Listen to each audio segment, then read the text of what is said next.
അനുഗ്രഹിക്കപ്പെട്ട നല്ല സമയത്തിനായി ഞാൻ ദൈവത്തെ സ്തുതിക്കുന്നു, സ്തോത്രം ചെയ്യുന്നു.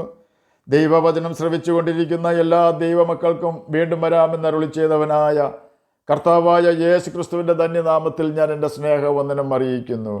ഇന്നത്തെ അല്പസമയത്തെ ചിന്തയ്ക്കായി 59 സങ്കീർത്തനം 16 വാക്യം നമുക്ക് വായിക്കാം. ഞാനോ നിൻ്റെ ബലത്തെക്കുറിച്ച് പാടും, അധികാലത്ത് ഞാൻ നിൻ്റെ ദയയെക്കുറിച്ച് ഘോഷിച്ച് ആനന്ദിക്കും. കഷ്ടകാലത്ത് നീ എൻ്റെ ഗോപുരവും അഭയസ്ഥാനവും ആയിരുന്നു. അനുഗ്രഹിക്കപ്പെട്ട ഒരു വേദവാക്യമാണ് നാം കേട്ടത്. ഫെലിസ്ത്യ മല്ലനായ ഗോലിയാത്തിനെ ജയിച്ച് അവൻ്റെ തലയുമായി മടങ്ങുന്ന ദാവീദ് ശൗലിൻ്റെ അടുക്കിലേക്ക് വരുന്ന രംഗം രോമാഞ്ചം കൊള്ളിക്കുന്നതായിരുന്നു. ദാവീദിനെയും ശൗലിനെയും പ്രകീർത്തിച്ച് ഇസ്രായേൽ സ്ത്രീകൾ പാടി, ശൗൽ 1000 കൊന്നു, ദാവീദോ 10,000. ഇങ്ങനെയായിരുന്നു അവർ പാടിയത്. ശൗലിനെ 1000 മാത്രമേ കൊടുത്തുള്ളൂ, ദാവീദിന് അവർ 10,000 കൊടുത്തു എന്ന് പറഞ്ഞ് ശൗൽ ദാവീദിനെ പകയ്ക്കുവാൻ തുടങ്ങി. ദാവീദിന് ശൗൽ തൻ്റെ മകളായ മീഖലിനെ ഭാര്യയായി കൊടുത്തത് അവൾ ദാവീദിന് ഒരു കെണിയായിരിക്കട്ടെ എന്ന ചിന്തയിൽ ആയിരുന്നു. എന്നിട്ടും ദാവീദ് വിവേകത്തോടെ കാര്യങ്ങൾ ചെയ്യുന്നു എന്ന് കണ്ട ശൗൽ അവനെ കൊല്ലുവാൻ തന്നെ തീരുമാനിച്ചു. ദാവീദിനെ കാത്തുനിന്ന് രാവിലെ കൊന്നുകളയേണ്ടതിന് ശൗൽ അവൻ്റെ വീട്ടിലേക്ക് ദൂതന്മാരെ അയച്ചു.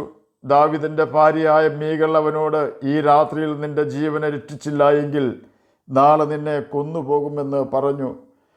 അങ്ങനെ മീഖൽ ദാവീദിനെ കിളിവാതിലിൽ കൂടി ഇറക്കി വിട്ടു. അവൻ ഓടിപ്പോയി രക്ഷപ്പെട്ടു. 1 ശമൂവേൽ 19 അധ്യായം 1 മുതൽ 17 വരെയുള്ള ഭാഗങ്ങളിൽ ഇതിനെക്കുറിച്ച് രേഖപ്പെടുത്തിയിരിക്കുന്നു. ദൈവത്തിൻ്റെ രക്ഷണീയ പ്രവൃത്തികൾ പലപ്പോഴും അനുഭവിച്ചറിഞ്ഞ ദാവീദ് പറയുകയാണ്, ഞാനോ നിൻ്റെ ബലത്തെക്കുറിച്ച് പാടും, അധികാലത്ത് ഞാൻ നിൻ്റെ ദയയെക്കുറിച്ച് ഘോഷിച്ച് ആനന്ദിക്കും. കഷ്ടകാലത്ത് നീ എൻ്റെ ഗോപുരവും അഭയസ്ഥാനവും ആയിരുന്നു. ഭൂമിയിലെ ഏതൊരു ഗോപുരവും അഭയസ്ഥാനവും പൂർണ്ണതോതിൽ ഒരിക്കലും സംരക്ഷണം തരുന്നതല്ല. കാരണം ഇന്ത്യൻ പ്രധാനമന്ത്രിക്ക് സംരക്ഷണം കൊടുക്കുവാൻ നിന്നിരുന്ന 2 സിഖുകാർ തന്നെയാണ് അവരെ വെടിവെച്ചു കൊന്നത്.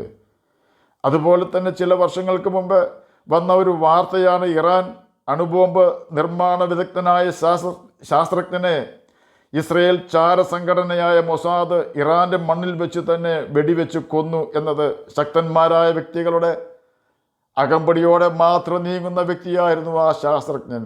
എങ്കിലും ആ വ്യക്തിയെ സംരക്ഷിക്കുവാൻ ആർക്കും കഴിഞ്ഞില്ല. എന്നാൽ 1731 നവംബർ മാസത്തിൽ ഇംഗ്ലണ്ടിലെ ഹെർട്ട്ഫോർഡ്ഷയറിൽ ഒരു കുഞ്ഞ് ജനിച്ചു. അവൻ്റെ 3 സഹോദരന്മാരും 2 സഹോദരിമാരും ശൈശവത്തിൽ തന്നെ മരണമടഞ്ഞു. തനിക്ക് 6 വയസ്സ് തികയുന്നതിന് 2 ദിവസം മുമ്പ് മറ്റൊരു കുഞ്ഞിന് ജന്മം കൊടുക്കുമ്പോൾ തൻ്റെ മാതാവ് ഈ ലോകം വിട്ട് യാത്രയായി. ശിശുവായ സഹോദരനെയും തൻ്റെ പിതാവിനെയും തന്നോടൊപ്പം ആക്കിയിട്ടാണ് മാതാവ് മരണമടഞ്ഞത്. ശാരീരിക ക്ലേശങ്ങളാൽ താൻ വളരെ കഷ്ടപ്പെടുന്നുണ്ടായിരുന്നു. 1753 തിയോഡോറോ എന്ന ഒരു പെൺകുട്ടിയുമായി സ്നേഹത്തിലായി. അവരുടെ അപ്പൻ ഇടപെട്ട് ആ ബന്ധം അവസാനിപ്പിച്ചു. അതിനെ തുടർന്ന് ശക്തമായ ഒരു വിഷാദ രോഗിയായി താൻ മാറി. അതിൽ നിന്നും രക്ഷ നേടുവാൻ താൻ ജീവിതം അവസാനിപ്പിക്കുവാൻ തന്നെ തീരുമാനിച്ചു. 2 പ്രാവശ്യം തൂങ്ങി മരിക്കുവാൻ ശ്രമിച്ചെങ്കിലും വിജയിച്ചില്ല. 3-ാമത്തെ പ്രാവശ്യം ഏറെക്കുറെ ദൗത്യം വിജയിച്ചു എന്ന് ചിന്തിച്ചെങ്കിലും അതും പരാജയപ്പെട്ട് ബോധരഹിതനായി താൻ തറയിൽ വീണു. 1763 താൻ സെൻറ്റ് അൽബാൻസ് ശരണാലയത്തിൽ 2 വർഷം താമസിച്ചു. ആ സമയം ദൈവത്തിൻ്റെ വലിയ കൃപയിൽ താൻ മുങ്ങുകയും സുവിശേഷ സ്നേഹിയായി താൻ മാറുകയും ചെയ്തു.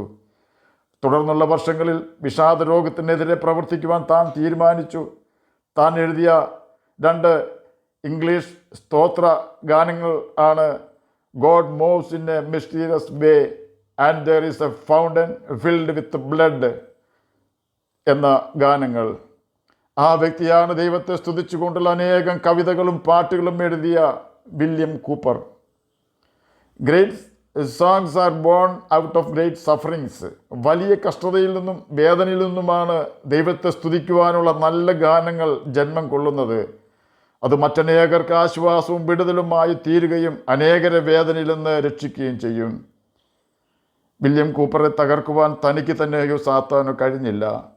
ദാവീദ് തൻ്റെ ഏറ്റവും വലിയ പ്രതിസന്ധികളിൽ ഇനി എങ്ങനെ മുന്നോട്ട് പോകും എന്ന് ചിന്തിച്ച് പ്രയാസപ്പെടുമ്പോൾ ദൈവം അവനെ ആ പ്രതിസന്ധിയിൽ നിന്നും രക്ഷിക്കും. ശൗൽ തന്നെ തിരഞ്ഞൊരു മലയുടെ ചെരുവിൽ കൂടി പോകുമ്പോൾ ദാവീദ് അതേ മലയുടെ മറ്റേ ചെരുവിൽ ശൗലിൻ്റെ കണ്ണു വെട്ടിച്ച് രക്ഷപ്പെടുവാൻ പ്രയാസപ്പെടുമ്പോൾ ദൈവം ശൗലിനെ യുദ്ധശ്രുതി കേൾപ്പിച്ച് ഓടിക്കുന്നു. എന്നിട്ട് ശൗലിൻ്റെ വാളിൽ നിന്നും ദാവീദിനെ രക്ഷിക്കുന്നു. എത്രയോ പ്രാവശ്യം ദൈവം ദാവീദിനെ രക്ഷിച്ചു. ഒടുവിൽ അവൻ പറയുകയാണ്, കഷ്ടകാലത്ത് നീ എൻ്റെ ഗോപുരവും അഭയസ്ഥാനവുമായിരുന്നു എന്ന്. നീ എനിക്കൊരു ഗോപുരം കഷ്ടകാലത്ത് കാണിച്ചു തന്നു എന്നല്ല, നീ തന്നെ എൻ്റെ ഗോപുരവും അഭയസ്ഥാനവുമായിരുന്നു എന്നാണ് ദാവീദ് പറയുന്നത്. എന്നെ കേൾക്കുന്ന പ്രിയ ദൈവമകനെ, ദൈവമകളെ, ആരെല്ലാം നമ്മെ സഹായിക്കാമെന്ന് പറഞ്ഞാലും സംരക്ഷണം തന്നാലും ദൈവം നമ്മെ സഹായിക്കുകയും സംരക്ഷിക്കുകയും ചെയ്യുന്നില്ലെങ്കിൽ നാം നിരാശപ്പെട്ടു പോകുവാൻ സാധ്യതയുണ്ട്. എന്നാൽ ആരെല്ലാം നമ്മെ മറന്നാലും നാം ദൈവത്തെ അവൻ്റെ കൽപ്പനകൾ അനുസരിച്ചുകൊണ്ട് സ്നേഹിക്കുകയും നമ്മുടെ നല്ല കാലത്തും കഷ്ടകാലത്തും അവനെ പ്രസാദിപ്പിച്ചുകൊണ്ട് ജീവിക്കുകയും ചെയ്യുമെങ്കിൽ ഈ ഭൂമിയിൽ തന്നെ സമാധാനത്തോടും ദൈവിക സന്തോഷത്തോടും കൂടെ ജീവിക്കുവാനും മരണശേഷം ദൈവത്തോടൊപ്പം നിത്യജീവനിൽ പ്രവേശിക്കുവാനും കർത്താവായ യേശു ക്രിസ്തു ഇടവരുത്തും. കഷ്ടകാലത്ത് നമ്മെ സഹായിക്കുകയും നമ്മോട് കൂടെ ഇരുന്ന് സകല ഭയങ്ങളിൽ നിന്നും നമ്മെ രക്ഷിക്കുകയും ചെയ്യുന്ന കർത്താവായ യേശു ക്രിസ്തുവിനെ നമ്മുടെ നല്ല കാലത്ത് നാം മറക്കാതിരിക്കുവാൻ ശ്രദ്ധിക്കണം. നമ്മുടെ ജീവിതത്തിൽ ദൈവം തരുന്ന എല്ലാ സന്തോഷങ്ങളിലും യേശു ക്രിസ്തുവിനെ സന്തോഷിക്കുവാൻ അവസരം നാം കൊടുക്കണം. കാരണം നമ്മെ നിത്യനരകത്തിൽ നിന്നും രക്ഷിക്കുവാൻ നമുക്ക് വേണ്ടി കാൽവരി ക്രൂശിൽ തൻ്റെ രക്തം ഊറ്റിത്തന്ന് നമ്മുടെ പാപവും ശാപവും സ്വന്തം ശിരസിൽ വഹിച്ചുകൊണ്ട് പാപമോചനം നമുക്ക് നൽകിത്തന്നവനും തൻ്റെ ആത്മാവിന് ദാനമായി നമുക്ക് തന്ന് നമ്മെ ദൈവമക്കളാക്കി തീർത്തവനും നാം മരിച്ചു കഴിയുമ്പോൾ നമ്മെ ഉയർത്തെഴുന്നേൽപ്പിക്കേണ്ടവനും കർത്താവായ യേശു ക്രിസ്തുവാണ്. ആകയാൽ നാം ആ യേശുവിനെ മറന്ന് ജീവിക്കുവാൻ ഇടവരരുത്. ആകയാൽ നമ്മെ സ്നേഹിച്ച് നമുക്ക് വേണ്ടി തന്നെത്താൻ ഏൽപ്പിച്ചു കൊടുത്ത കർത്താവായ യേശു ക്രിസ്തുവിൻ്റെ കൽപ്പനകൾ അനുസരിച്ച് ജീവിച്ച് നിത്യജീവൻ അവകാശികളായി തീരാം. കർത്താവ് അതിനെ നമ്മെ സഹായിക്കട്ടെ എന്ന് പ്രാർത്ഥിച്ചുകൊണ്ട് ഞാൻ എൻ്റെ വാക്കുകളിൽ നിന്ന് വിരമിക്കുന്നു. നമുക്ക് പ്രാർത്ഥിക്കാം. ഞങ്ങളെ സ്നേഹിക്കുന്ന സ്വർഗീയ പിതാവേ, നല്ല വചനത്തിനായി ഇങ്ങനെ സ്തുതിക്കുന്നു, സ്തോത്രം ചെയ്യുന്നു.